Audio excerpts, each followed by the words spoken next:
Let me ask you about the reaction that you've had from certain people who I think at one stage you had a good relationship with. Sure. One is Jordan Peterson, and the other one Ben Shapiro. Let's talk about Jordan first. Sure. You've had a bit of a to and fro with him, but what is your view of him? I think Jordan and I actually agree on many issues. I think the enemy of my enemy is my friend. I think we have a lot more in common than we have that we disagree on. We have different views of the world on certain things. I think we approach him from different places. He's far more in his mind, whereas I've been more in a physical realm than he does. I have nothing against Jordan. I don't dislike him. I do find it, and I must be honest, a bit disingenuous and hypocritical that he speaks mental strength and then ends up addicted to an antidepressant. I don't think he should ever take antidepressants ever. I've been through worse than what he's been through, and I didn't take a single drug.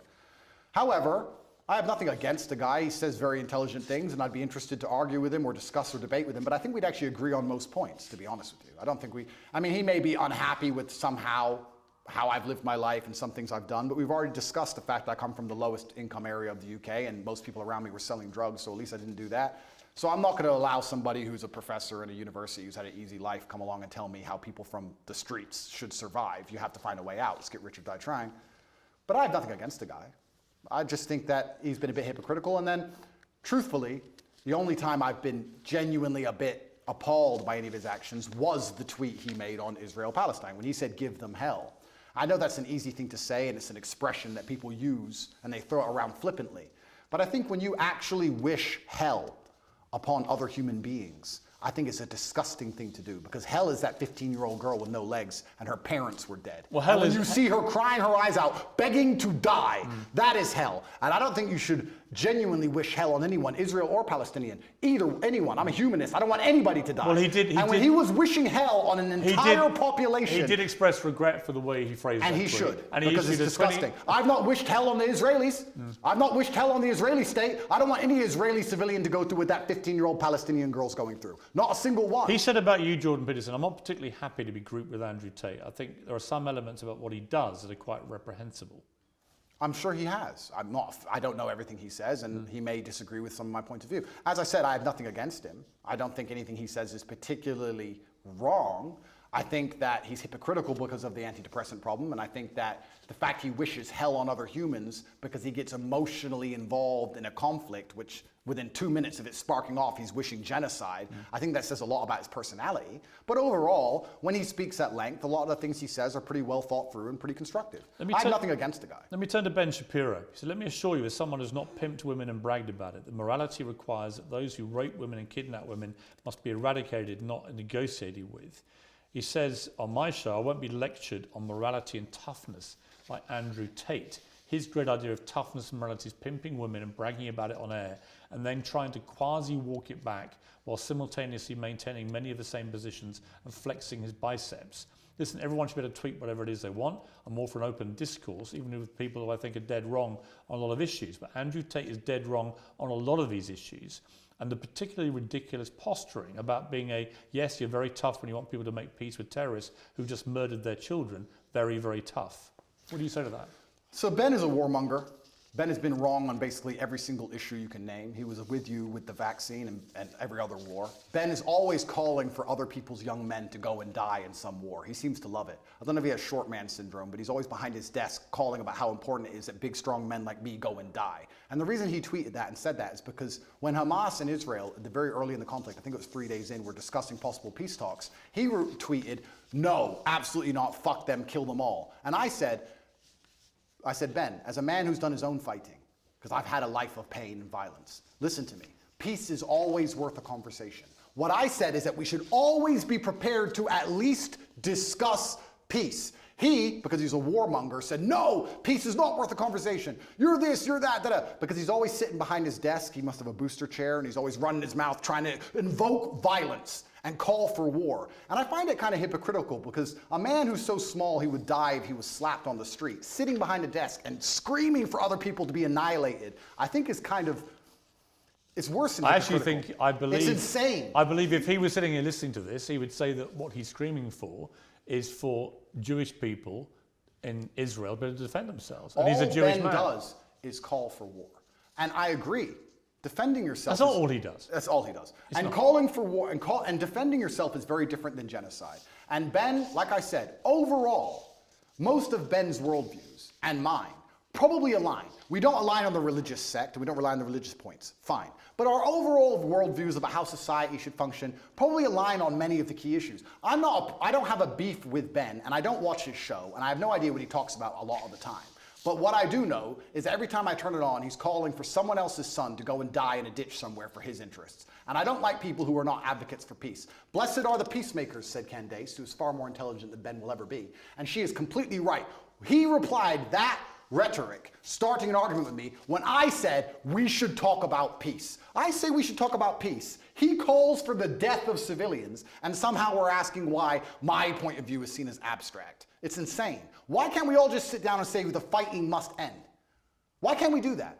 Why can't we sit and say, nobody should be dying, let's stop using the most advanced military weaponry on the planet to blow the limbs off children? Why can't we say that without being deemed some kind of terrorist sympathizer or anti-Semite? It's insanity. Trump came along and didn't start a single war. He's the only one who didn't. And they're going to come along him and make him a bad guy. When a new president comes in, it's just endless war and death and killing. Have you seen a dead body, Piers? Have you seen people lose a fucking limb? It's disgusting. I know what's happening over there. Have you seen that? I don't need to tell you about the parts of my history that I'm not prepared to share, Piers. I said it to Ben. I said people who have done their own fighting and seen their own violence and have seen people bleed out in the street from a stab wound are not going to be so smart and so quick to sit behind a desk and call for the death of innocent people. It's disgusting what's happening. I don't want anyone to die on either side. And when I come along as a peacemaker and say this is insane, because he's a warmonger, because he has chosen blinkers and sees one side of the argument and refuses to accept the humanity of Palestinians, he says I'm a bad person for calling for peace. Well, you know why? Because he'll probably listen to this interview and say, this guy can't even describe Hamas as terrorists.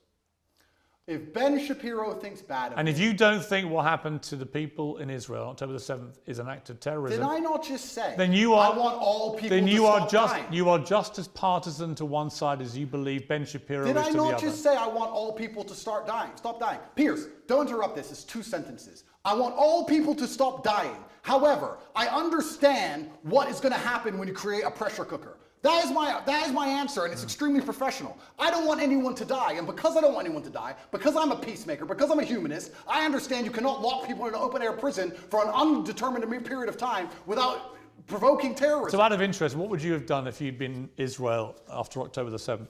That's a really interesting question, and I think there's people who are more qualified than me to answer. Given that Hamas last week said, we're going to try and do the same thing again and again and again, what would you do to defend the people of Israel? Good question.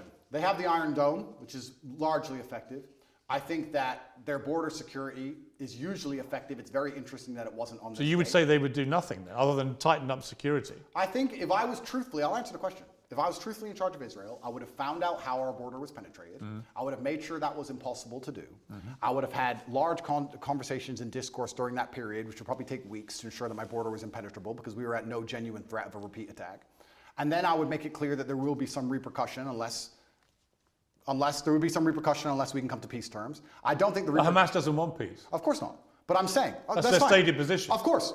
So does it mean okay, peace but you're with asking Hamas? what I'd do. I would have found out. First things first. I'm a man. So first things first, you fix the problem. Okay, our border's been penetrated. How do we make sure that doesn't happen again? Sure, How did it happen? Internal investigation. Let's make sure the border's secure. Now our civilians are safe. Our civilians are safe, which buys us time. Let's have a conversation and see if we can actually reason with Hamas. If we can't, then there might be some military intervention. Then what? But there certainly wouldn't be bombing hospitals, cruise missiling refugee camps. There wouldn't be any of the things that's going on now. Absolutely You not. wouldn't try and attack the people that No, did it. because this is a rushed and emotional response. And that's what I would have prevented. I would have made sure as a man I didn't make a rushed and emotional response. So you'd be more like Neville Chamberlain, trying to do peace with the Nazis and Winston Churchill trying to kill them. Well, yeah, that's an interesting question. You're an appeaser, not a warrior. Well, I still think I'm a warrior, but I think that when you're a warrior, you have to be very capable and... But that's what Neville Chamberlain's view was. We should do peace with the Nazis. You have to be very understanding of your power, and you have to use it responsibly.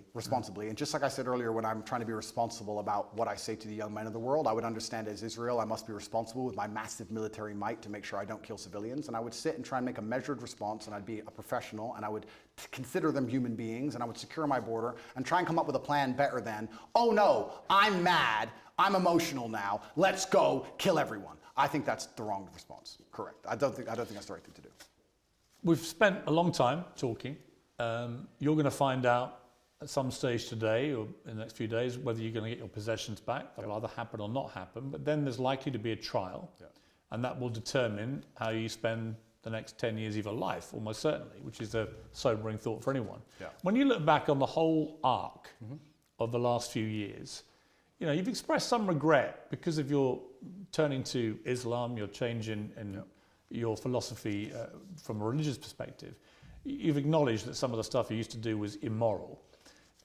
Do you look at the journey you've gone on here and think that in a way, notwithstanding the matrix and everything else, that maybe you yourself could have done things differently to avoid being in this position? Absolutely. I'm a man and I take absolute self-accountability. You have to, as a man, your superpower is looking in the mirror and understanding everything that happens to you, both good and bad, to a degree is your fault. It could have all been influenced. I could have avoided all of this. I could have avoided the matrix attacks, I could have avoided jail cell, if you don't let me using that term. I could have avoided all the negative press. I could have chosen to work in Starbucks and just stayed nobody. I made choices that put me in this position. I take responsibility for them. I said things on the internet in a satirical way on videos that got 110 views when YouTube was brand new that I did not expect to become the most viral videos in the world because I didn't expect to become the most famous and known person on the planet. That's all true. I'm not saying I have no part to play in any of this. However, I can still say that I'm completely innocent. I can still say that it's only my fame and notoriety that has inspired the prosecution service to try and even put me in jail in the first place. I can still say that there's some unfair policing in the world depending on your political views. I can still say all of those things while accepting absolute responsibility for the situation I am in. Andrew Tate, thank you very much. Thank you, sir.